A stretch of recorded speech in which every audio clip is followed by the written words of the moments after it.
15 anyos pa ko dihang nakuha ko. Humani ana, di na ko mapulan ug naadik na ko sa ana-ana. Maayong adlaw kanimo DJ Sam. Tawagan na lang ko sa pangalang Angel. Taga Davao ra ko.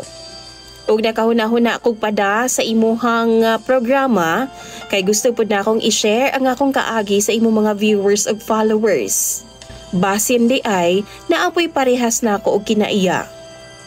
Di ma-in love sa usa ka lalaki ug di ko makatilaw niya. Nice. Adik kaayo ko sa ana-ana.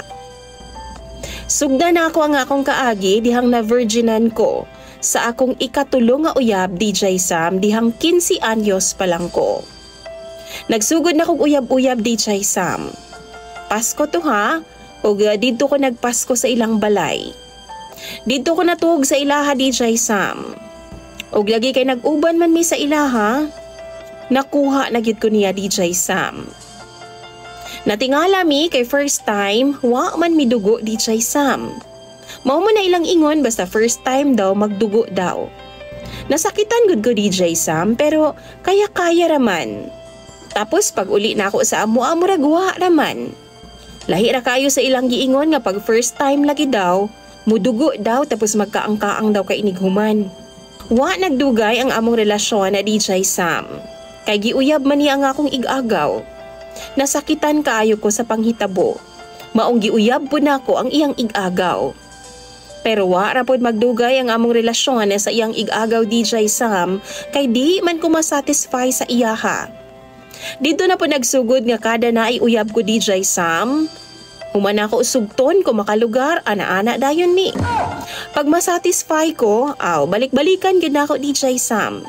Pero kung di ko ganahan, akong buwagan. Maghilak sa ako ang mga lalaki DJ Sam dili sa pagpanghambog tungod lagi sa akong batasan. Human manggod nako masukod ang ilahang bunal. Bulagan dayon nako kung gamyan ko.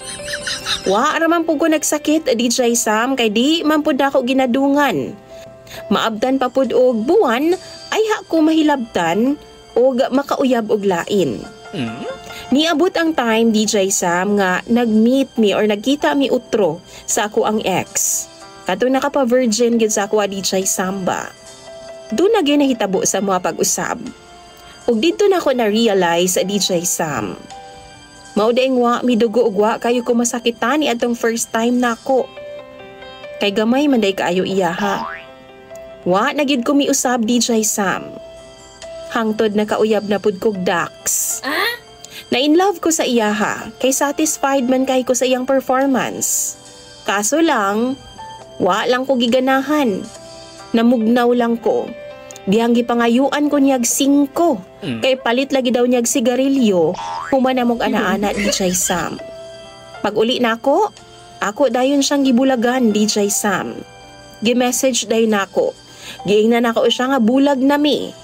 Kay bawo mo DJ Sam, doon ako yung mga dagkong tao man unta nga mga nauyab. Pero gagmay silag ilaha. Og karon na ako'y uyab DJ Sam, gamayng tao. 5'2" lang ang height. Pero niwang kay DJ Sam ug dako kaayog bunal. Satisfied kay ko sa iyaha. Responsible pud siya DJ Sam. Adlaw-adlaw gaana-ana gyud mi. Kay parehas man ming adik sa kama. Naana mi tulo ka mga anak niya DJ Sam sa karon. Sa tinuod lang no, mao ra gyud ang among kalingawan. Kana bitaw makapahuway ramig ana-ana pag bag-o ko mga anak DJ Sam ug pagtin-aw na pod. Human ana, adlaw-adlaw na pod. Pampatug na mo ni DJ Sam. Ambot ba oy? Di mangyud mi mga pulan? Kamo mga viewers ni DJ Sam. Doon na ba po dinhi nga parehas na mong batasan? Kana bitaw ginahimo ng pampatulog ug pampatanggal stress ning butanga. Ana basab mo?